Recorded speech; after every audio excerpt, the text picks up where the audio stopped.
betekenisvolle kerst. Toen zei de engel tegen hen: wees niet bang, want voorwaar, ik verkondig u grote vreugde voor alle volken. Vandaag is u een redder geboren, namelijk Christus de Heer, in de stad van David. Lucas 2 vers 10 en 11. Shalom, geliefde vrienden van de Heer Jezus Christus. Nadat Jezus was geboren, verscheen er een engel van God aan de herders die hun kudden hoeden in de velden van Ephrata, niet ver van de plaats waar Jezus werd geboren. De engel informeerde de herders over de geboorte van de Verlosser in Bethlehem. Het hemelse leger leek ook God te prijzen. Ik nodig de heer Christian Suharto van Internet Solution in zo luid om de lof van de prachtige familie van Kezia bij Terakassi te vergezellen en de volgende lof over te brengen. De herder in het veld waakt over. Bewakend in de stille nacht. En de schapen die daar lagen? Het aantal is gelijk. Er is een prachtige hymne gehoord. In de heldere hemel. Engelen zingen samen. En prijs zijn Heer.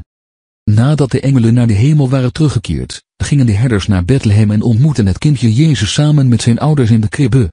Uit de lezing leren we over de werkelijk betekenisvolle kerst. Wat is dat? A. Kerstmis is grote vreugde, Lucas 2 vers 10. De kerstgebeurtenis ruim 2000 jaar geleden was vreugdevol nieuws voor de mens. De engel vertelde de herders in de velden van Bethlehem dat hij goed nieuws van grote vreugde bracht. Waarom is Kerstmis een grote vreugde? Omdat mensen die door de zonde geketend zijn, gered zullen worden door een pasgeboren Verlosser, Jezus Christus, en ons eeuwig leven zullen geven.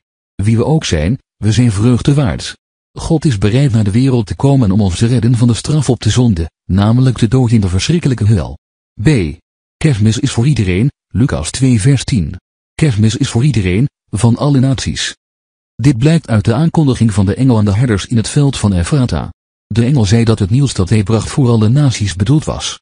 Kerstmis is dus niet alleen gericht tot de Israëlieten als Gods uitverkoren volk, maar tot alle naties op aarde. We kunnen iedereen uitnodigen om de liefde van Kerstmis, de liefde van Jezus, te ontvangen. C. Kerstmis is eenvoud, Lucas 2 versen 11 en 12.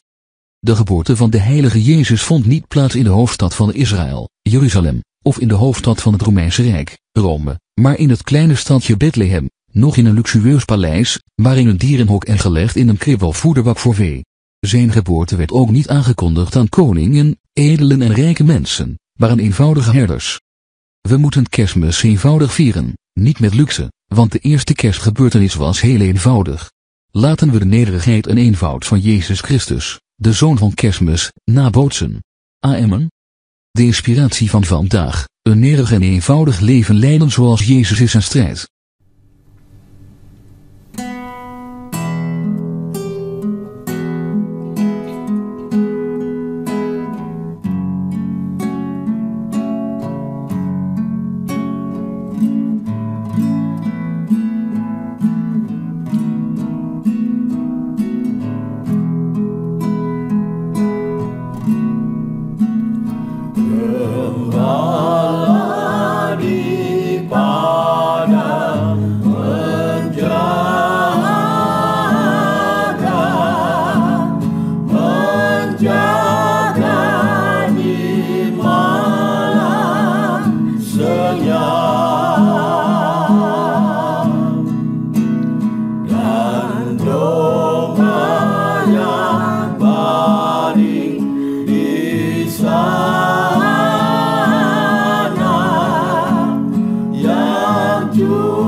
Ah.